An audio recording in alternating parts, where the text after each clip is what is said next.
ETF index mutual funds నేర్చుకుని stock మార్కెట్లో రాణించాలనుకుంటున్నారా? వెంటనే ఈ నెంబర్కి కాల్ చేయండి.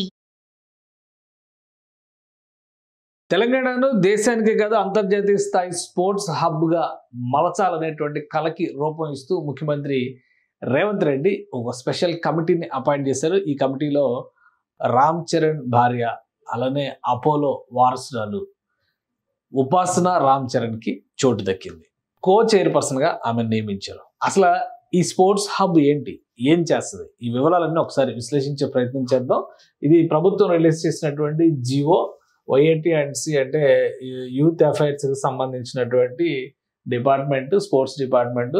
ఇది constitutional board of governors for the sports hub of Telangana to oversee Telangana sports development fund for its effective and accountable utilisation.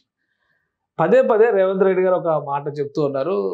130-140 కోట్ల మంది దేశంలో ఒక్క ఒలింపిక్ మెడల్ కూడా ఎందుకు రావడం లేదు అనే దాన్ని ఆయన క్వశ్చన్ చేస్తూ రాబోయే రోజుల్లో తెలంగాణని స్పోర్ట్స్ హబ్గా మలిచేటువంటి ఒక ప్రణాళికని ఆవిష్కరించాలని ప్రయత్నించారు. అందులో భాగంగానే ఒక స్పెషల్ ఇనిషియేటివ్ని తీసుకున్నారు. అది Telangana sports development fund for its effective initiative and accountable utilisation. ఆ ఫండ్ని సద్వినియోగం చేసేందుకే ఈ బోర్డుని, ఒక గవర్నింగ్ బాడీ లాంటి బోర్డుని నియమించారు. దానికి సంబంధించినటువంటి జివో రిలీజ్ చేశారు. Global sports leader, Telangana state as a global sports leader to transform state's vision of becoming a centre of for champions అని చెప్పని చెప్పారు. అలానే the sports hub of Telangana is envisioned as a cornerstone initiative driven by sustainable and holistic development across all dimensions of sports ecosystem. అది వాళ్ళకి ఇచ్చినటువంటి task. రాష్ట్రంలో sports ఎకోసిస్టమ్ని, holistic sports ఎకోసిస్టమ్ని develop చేయడం అనేది ఒక లక్ష్యంగా, సంకల్పంగా తీసుకుని ఈ ఫండ్ని జనరేట్ చేస్తున్నారు. దీన్ని నేషనల్, ఇంటర్నేషనల్ స్పోర్ట్స్లో కూడా మన వాళ్ళు మెడల్స్ కొట్టేందుకు వీలుగా దీన్ని తీసుకురావాలని ఆలోచిస్తున్నారు. అలానే providing strategic leadership and policy guidance in key areas such as infrastructure development, training, sports education ఇక్కడ మామూలు ఎడ్యుకేషన్ కాదు, అది కూడా మనం గమనించాలి. క్రీడాపరమైనటువంటి విద్యార్జన చేసేందుకు and grass roots growth. So అన్ని విధాలుగా కూడా ఈ ఫండ్ ఉపయోగించాలనుకుంటున్నారు. The government careful consideration hereby constitute the board of governors for sports hub of Telangana with following oversee Telangana sports development fund, so TSDF అని చెప్పని పెట్టారు. దీనికి చైర్పర్సన్గా doctor Sanjiv Goenka, RP Sanjiv Goenka group, ఆయన చైర్పర్సన్గా వ్యవహరిస్తారు. కో చైర్పర్సన్గా ఉపాసన కామినేని, యువర్ అంటే ఉపాసన రామ్ చరణ్ అని చెప్పని అంటారు.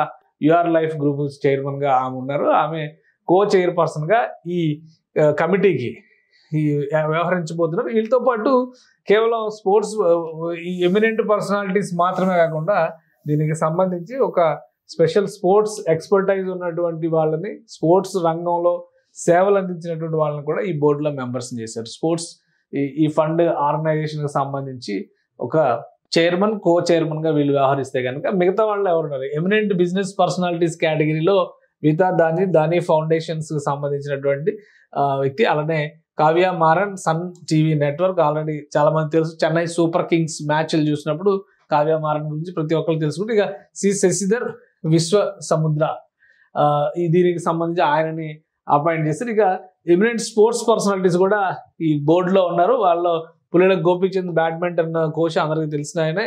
అలానే Ravikanth Reddy volleyball senior most player, Baichung Bhutia football మాజీ ప్లేయర్, అభినవ్ బింద్రా షూటింగ్లో మాజీ ప్లేయర్, కపిల్ దేవ్ భారతదేశానికి మొదటి వరల్డ్ కప్ తీసుకొచ్చినటువంటి కెప్టెన్ క్రికెట్లో. సో వీళ్ళందరినీ ఇందులో అరేంజ్ చేశారు. అలానే స్పోర్ట్స్ అడ్మినిస్ట్రేటర్గా బిఎల్ వెంకట పాపారావు, అలానే ఇంజెట్ శ్రీనివాస్ని పెట్టారు. ఇక గవర్నమెంట్ రిప్రజెంటేటివ్గా sports authority of Telangana chairman ఉంటారు. స్పెషల్ చీఫ్ సెక్రటరీ కానీ, ప్రిన్సిపల్ సెక్రటరీ కానీ, సెక్రటరీ టు గవర్నమెంట్ స్పోర్ట్స్ కానీ, వీళ్ళందరినీ కూడా ఇన్కార్పొరేట్ చేస్తారు. మొత్తం మీద ఉపాసనని ఈ బోర్డులో కో చైర్పర్సన్గా అపాయింట్ చేయడం అనేది ఆసక్తికరమైనటువంటి మలుపుగా చూడాలి. రాష్ట్రంలో క్రీడల్ని ప్రోత్సహించడం, జాతీయ స్థాయి, అంతర్జాతీయ స్థాయి మెడల్స్ కొట్టే స్థాయికి తెలంగాణ క్రీడాకారులను తీర్చిదిద్దడం ఈ సంస్థ లక్ష్యంగా ఉంటుంది. దీనికోసం స్పెషల్ ఇనిషియేటివ్గా ఫండ్ డెవలప్ చేశారు. ఆ ఫండ్ని ప్రాపర్గా యూటిలైజ్ అయ్యే విధంగా ఈ బోర్డు మొత్తం కూడా కృషి చేస్తుంది. తెలంగాణ గవర్నమెంట్లో ఉపాసన కొణిదెల, ఉపాసన కామినేని భాగస్వామి కాబోతున్నారు అనేది ఈ అపాయింట్మెంట్ ద్వారా మనం చూడొచ్చు.